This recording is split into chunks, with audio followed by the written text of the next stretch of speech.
All right, so hey, I am putting up a little video for our product time this Thursday, and that is my co-host. Product time this Thursday, and there we go. And sorry, I had the link open on my computer. For some reason, trying to copy the link today did not work out. So yeah. Anyway, I thought I would show you what bobbin lace looks like as it's being worked. And I haven't done a video in a while. Just a little reminder, all of these project time videos are going to be available first for patrons, and then a week later they'll be available for everybody else, generally speaking, because they're not very long. So if you want to know more about bobbin lace, feel free to drop in the comments and ask questions. I'm happy to help any way I can. This is an original design, so let me also get that in there. Ooh. So this is an original design. This is the second version of this that I've made.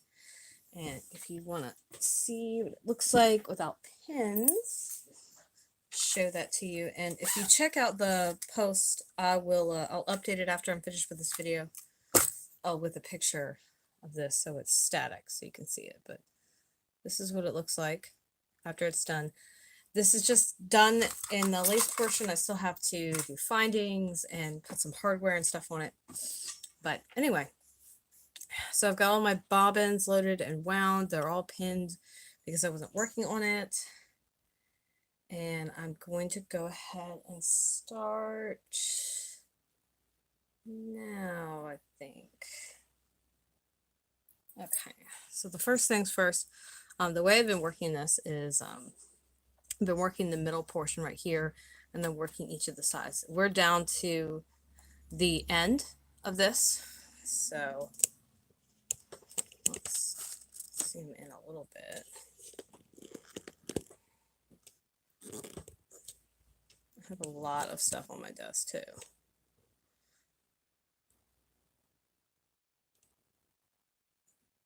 I'm trying to get this so you can see everything really clearly. Oh, all these Post-its keep coming from. So the first thing I have to do is take out all the pins. And usually as I'm doing this, I go ahead and separate everything that I know is not being used right now.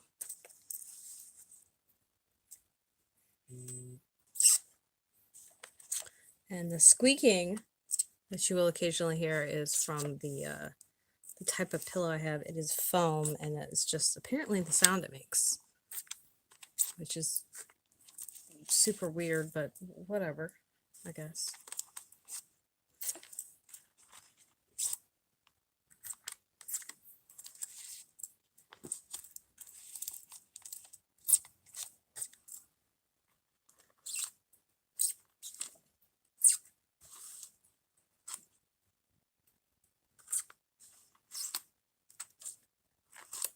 And the purpose of the pins is to keep the work in place when you're not working on it, because otherwise these bobbins would just slide all the way around and probably go places you don't want them to go.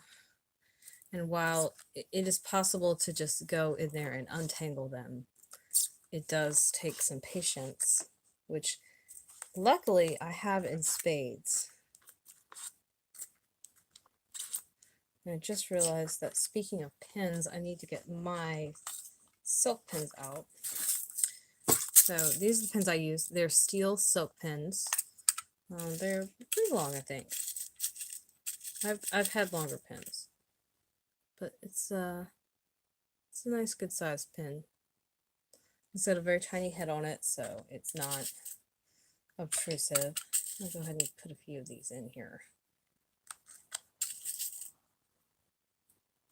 I usually don't do this part, just put my pins off to the side and grab them as I need them. So if you've heard me talk about bobbin lace before, you know it's only 2 moves, and that is the twist and the cross. And so it's not as complicated as it may look. It's really easy, in fact. So make this pair. And you always work in pairs, and you only ever work with 4 at a time. So 2 pairs, generally speaking. So just move these out of the way.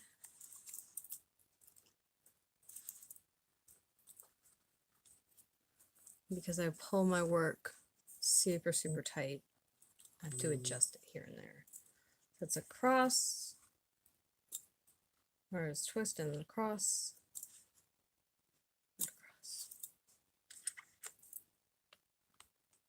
And because I'm doing a groundwork, which is a background, is what it is, I have to start or open the stitch and then close it.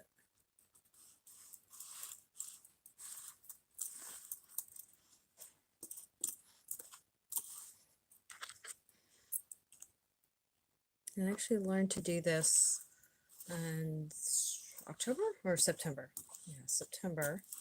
Took my first class. I had the privilege of getting to take a class in person with someone. And so I jumped on that opportunity.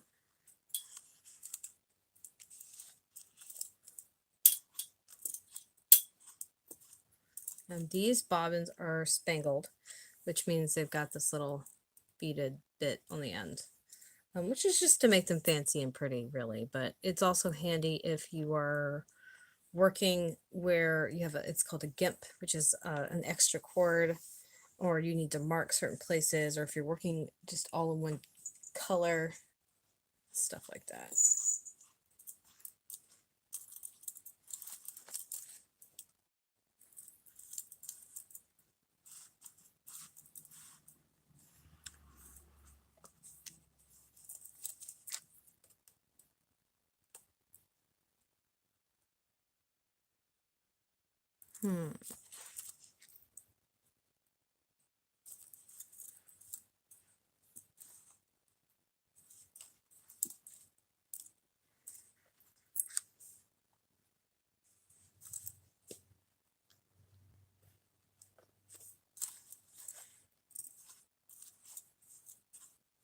It's also handy because I have grabbed the wrong bobbin, and then we'll separate the pairs. So maybe this one of these is over here or over there, and then I know that I have taken the wrong thread at some point, which will become apparent when you take all the pins out and look at the design. So those 4, those 4, and these are, I think they're called English style bobbins or continental. I'm not sure, but there's a specific type of bobbin that tends to be spangled. It's the really skinny ones. And what I like about them is because they're so skinny, you can fit a lot more in a relatively small space, which is super neat. And as you can notice, there's no like popping sound of paper. I've already stabbed all the holes in this. One, because I've done the pattern before, but even before I did the pattern the first time, I went ahead and took my pricker, which is somewhere in my bag. This thing, which basically looks like a dowel rod with a pin glued into it, but whatever, hey, it works. And you stab the pattern beforehand, and that just makes finding the spaces easier. It means you can be precise with where you put the dots, and instead of going like right here off to the side of the, you can go into the dot, stuff like that. So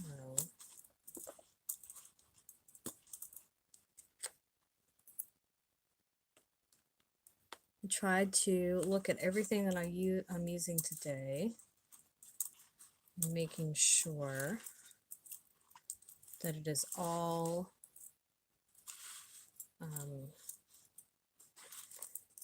linked in the video, the notes.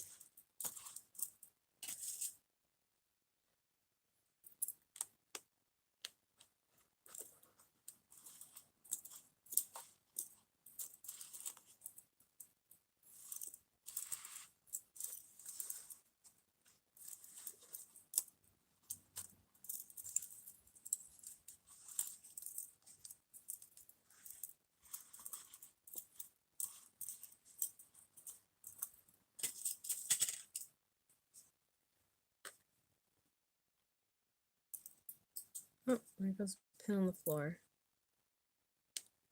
Handy thing if you use these. I've dropped a few in my couch and then been mortified because they're really sharp and really new and really tiny and would hurt, but also go in the flesh very easily. So I grabbed a magnet, like a very powerful magnet actually, off of our fridge, and got all the pins up, which I was like, yay, science! Science has saved the day.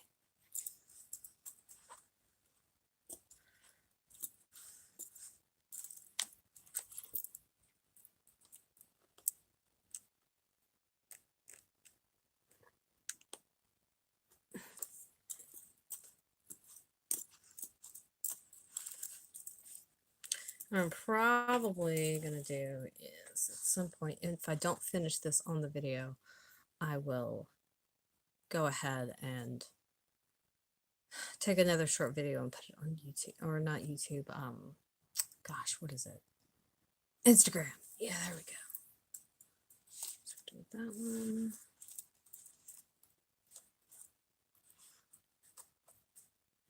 If I am having trouble seeing where things go, I'll just take one of my longer pins and just tamp everything down.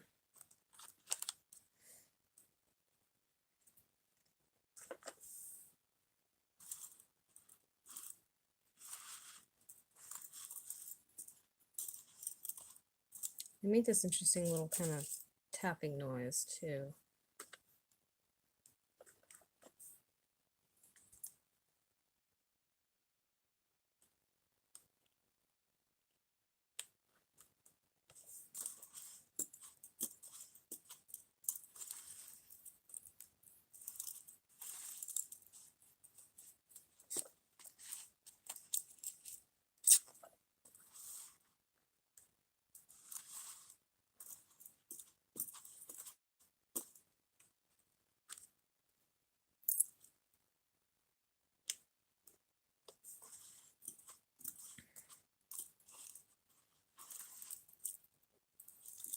Basically today I'm going to let this video go as long as it will before my phone overheats or the battery dies.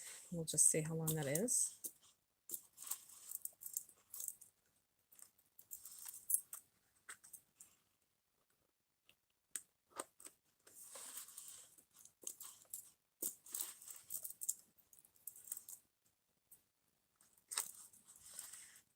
We'll see. It is not easy to work around a tripod, but for you, I will do it.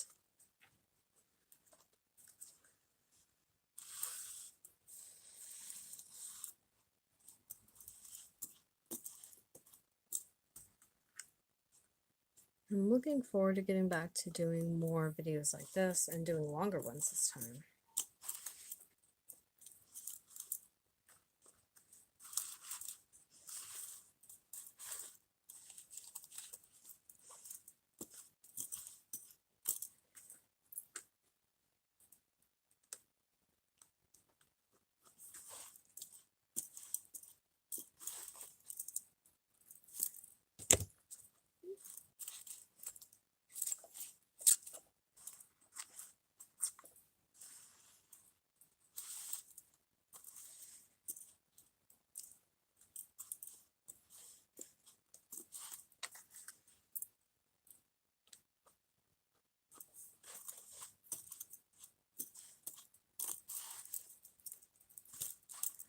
So now I've reached the point, and the point is at the middle, and I stop and I'll start working the fan on either side.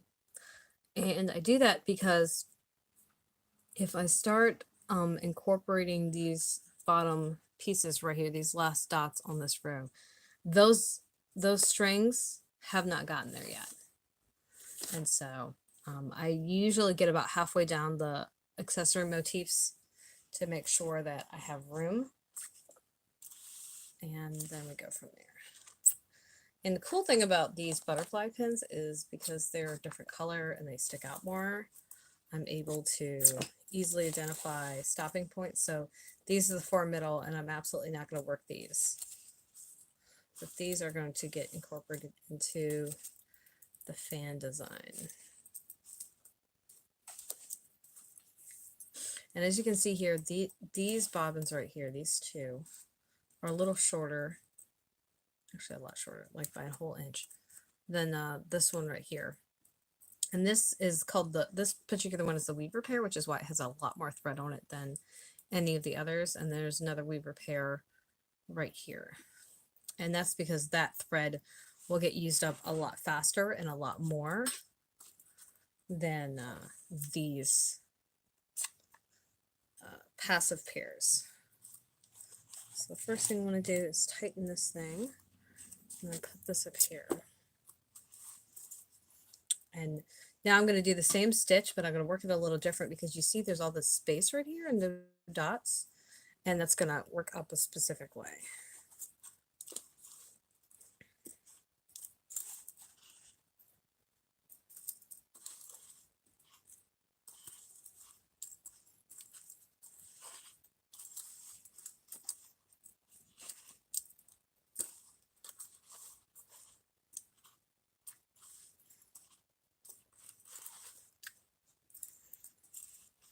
Okay,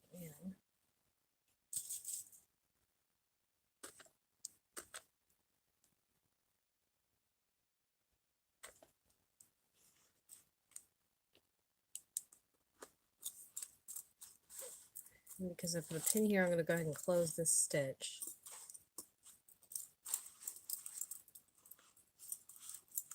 And I also know that I'm not going to use that one, so I'm going to leave that over there. I'm going to move threads down here. It's a lot easier if there's some space here.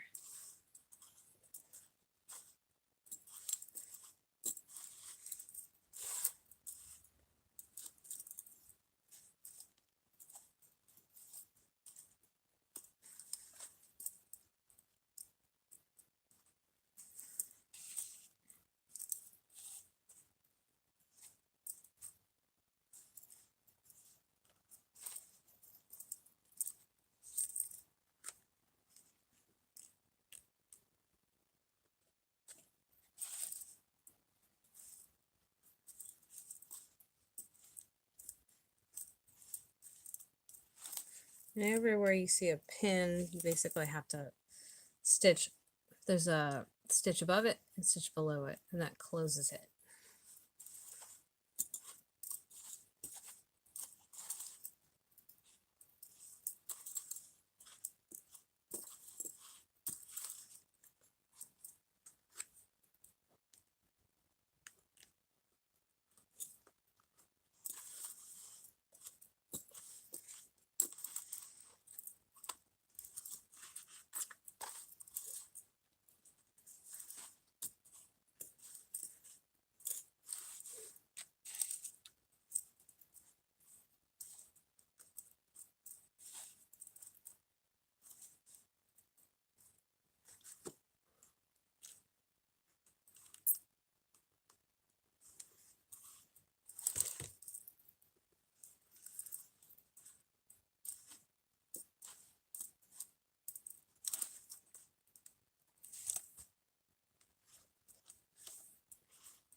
Now I've got a double hitch at the top of this, which keeps the thread in place, but also allows me to turn it and loosen a little more, give it some slack.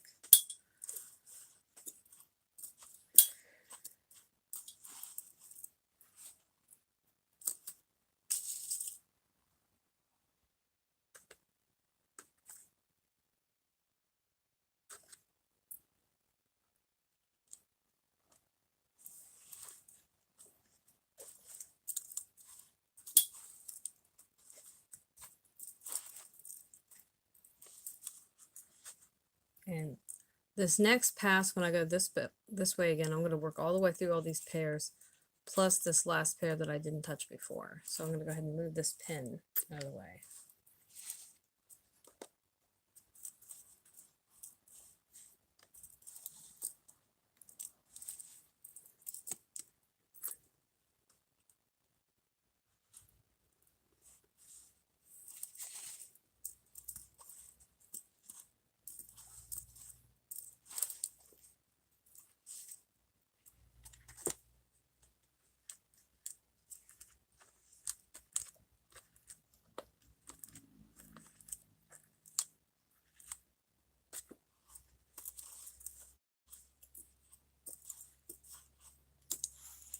As you can see, there's a lot less thread here, and again, that's because these are getting used a lot more than the others.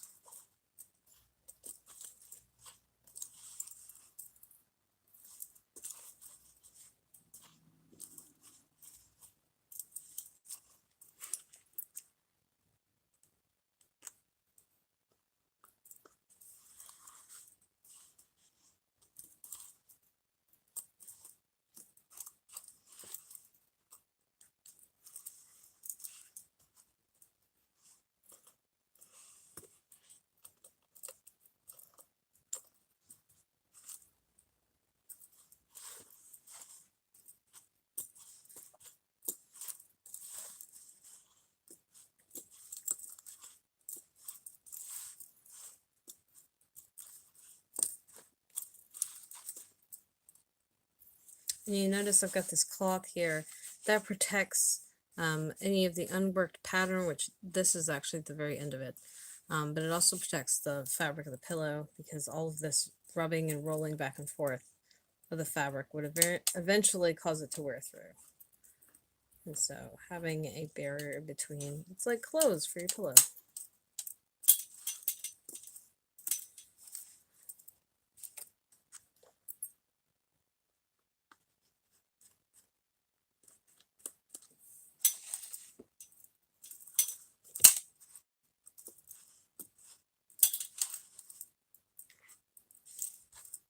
All right, so now, as you can see, let's see, get any closer. Half of this fan right here has been worked, and there is a long line here. There's a longer line here, a shorter one, and then it gets shorter with each of these pins. And for ease, I'll show you what that looks like right here. So you see there's that long one right there, and that's the one we just worked with. And then each of these goes from shortest to longer, and then it mirrors that down here as well. So there you go. It's a little better. But this is called a fan, and then this in the middle is called groundwork. And there are many types of groundwork. I'm just doing a specific type.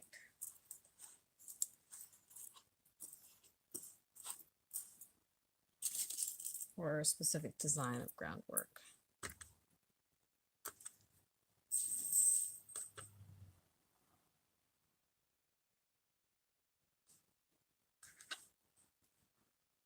Probably what I will do is I'll go ahead and finish this fan up and then cut this video off. Maybe, probably, likely.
And every now and then you need to tighten up your threads a little bit.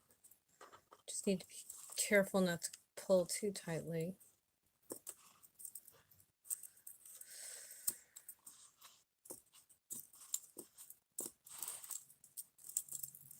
So that will distort the pattern and pull your pins.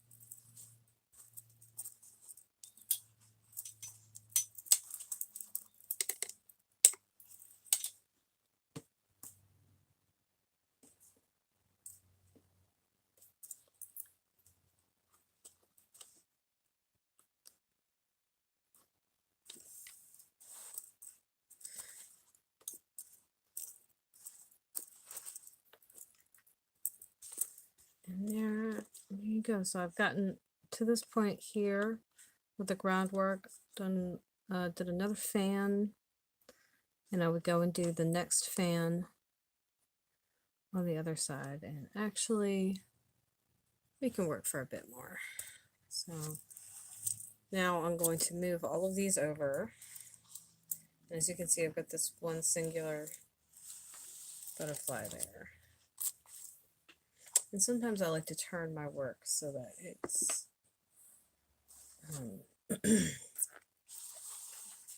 so I'm working from the spot that is most relevant.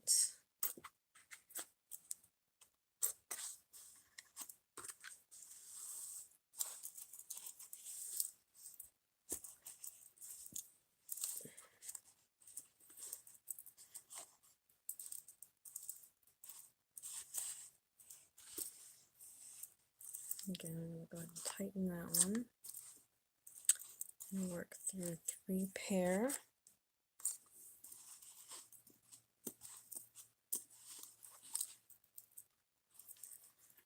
I already know I'm going to need to lengthen this bobbin a little bit.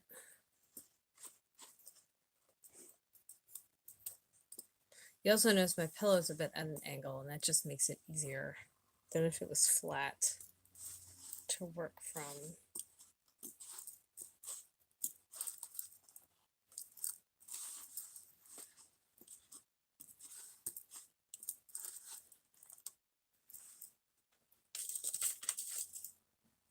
Alright, now I'm going to need some additional pins.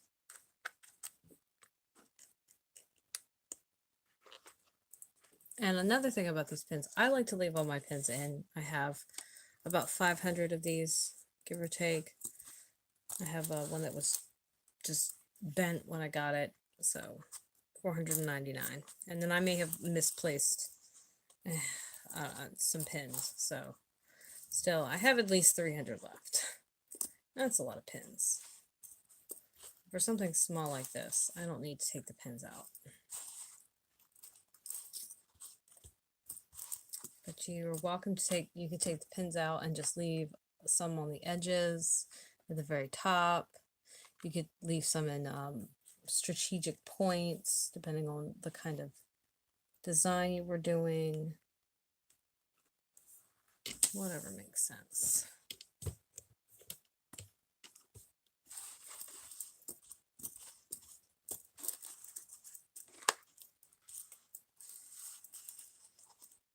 Alright, so this is a little short.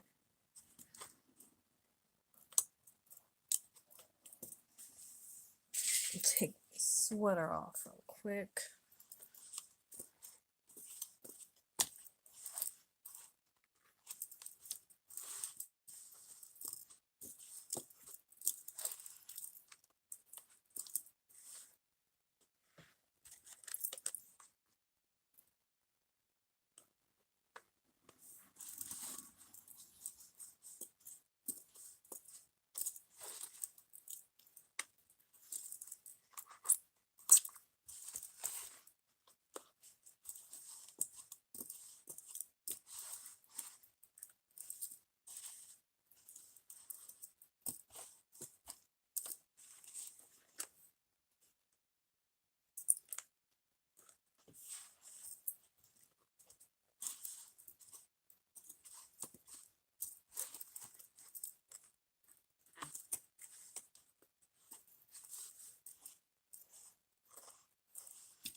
We'll use that in a second.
And we're down to the last piece of this fan.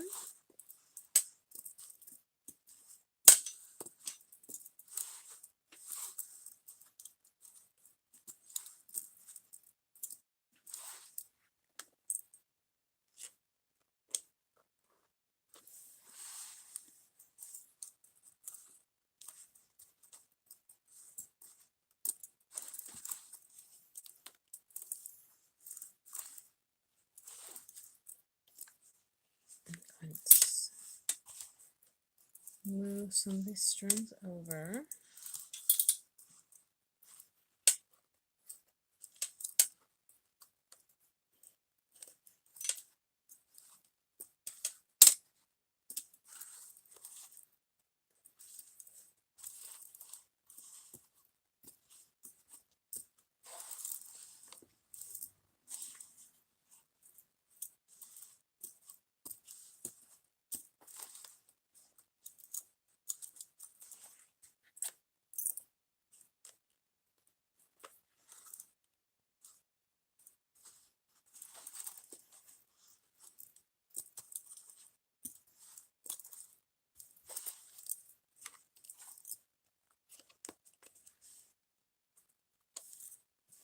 Alright, so as you can see, both sides of the fan are done. So I'm going to go ahead and move these out of the way.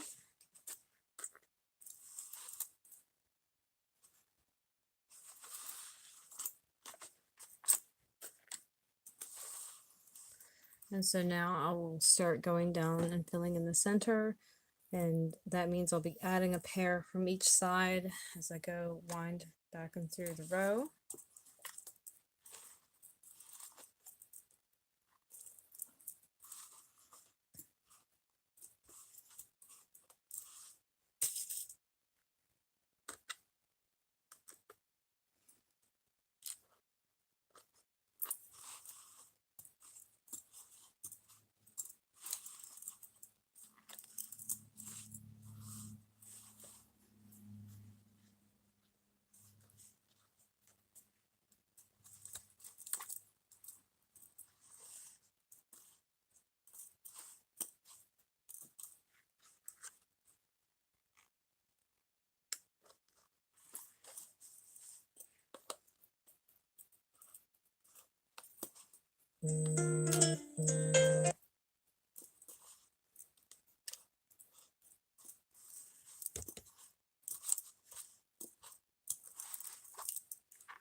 Move this down a little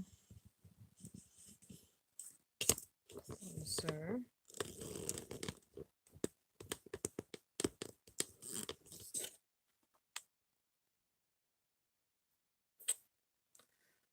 Okay, so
And we're down to the very last row.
Last pin.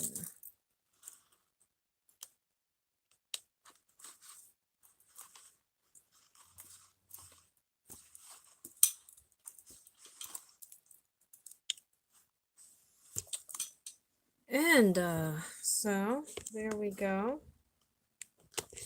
We've got that done. So the next step is for me to knot all of these bobbin ends, and I feel like I have a good amount of thread on all of them still, so I might end up making another one of these bracelets and start it tonight. Just because I still have so much on here, and maybe that bracelet will be a little shorter. We'll see. But there you go. So thanks for joining me. Thanks for enjoying and asking questions and chiming in and everything for this project time. Remember, this is up for patrons only first, and then a week later it will be public. It'll be public on my Patreon. I won't be changing the settings on the YouTube video, so you have to be on my Patreon or following me to even see about it. So there you go. All right. Until next Thursday, I hope that you have a grand and wonderful day. Bye.